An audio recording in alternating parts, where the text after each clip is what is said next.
As a judge, what does Miss Universe organization tell you what they're looking for in a winner? How do you score a candidate? Um, so when we're briefed, I don't even know if I can tell this stuff. I guess I can.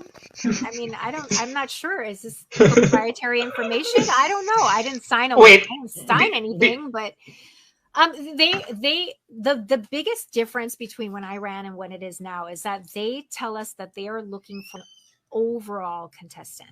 They're not looking for us to be like, she needs to nail her final question. They're like, leave all of that beside at the door.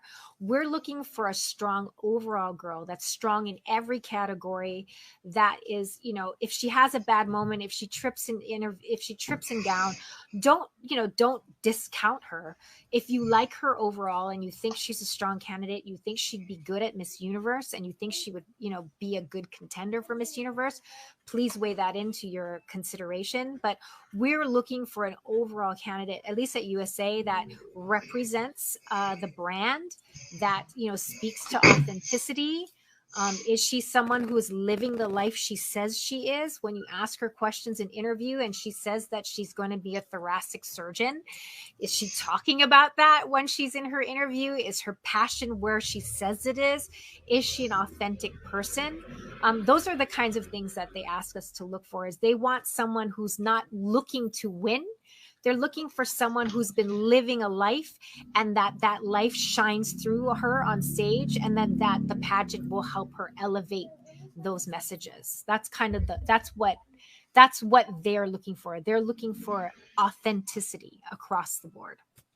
Can you spot authenticity even Oh, just for a short period of time? yeah, for sure. Yeah, you can tell. You can tell immediately. Most of the time, when you're reading a bio, you don't think these girls are real. I will tell you straight up, because I will read Miss Universe bios when I used to do color commentary, and I'd be like, she's studying to be a cosmonaut, but like her minor is microbiology, and she's dating the guy who's in charge of like the polo team. What? You know what I mean? Like, I'd be like, this cannot be real. And then you get it, you see her and you talk to her, you're like, yeah, she's real.